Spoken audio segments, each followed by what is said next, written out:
devastating new peak for toxic deaths in British Columbia. In 2020, 1,716 lives were lost. This represents the most deaths ever in a single year in this province due to an unnatural cause. That's nearly double the number of deaths we saw in 2019.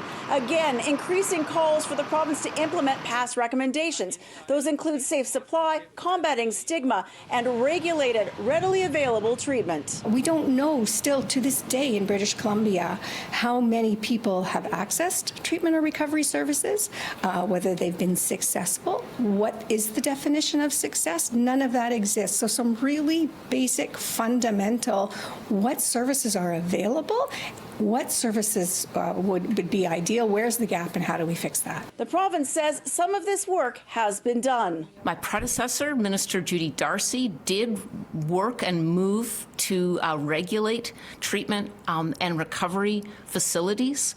That work needed to be done, and it was a crisis, there's no question. But those gaps have been filled. Work has been done, Lapointe says, but very slowly. It's a big ship to turn around. We are shifting from punishment and criminalizing to supporting and providing medical treatments to people who are struggling with addiction. Well, the response to this health crisis is different than the pandemic. The minister says the loss of life equally is devastating. Almost 5 people died this past year to the overdose crisis, 5 a day.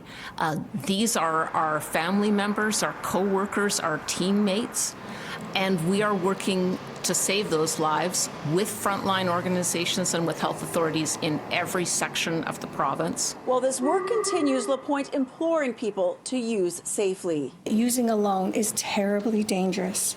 Anyone using an illicit substance should do so in the presence of someone willing and able to administer naloxone and call for emergency medical help. The majority of those dying in BC continues to be men at home alone. For City News from Victoria, I'm News 1130's Liza Yuzda.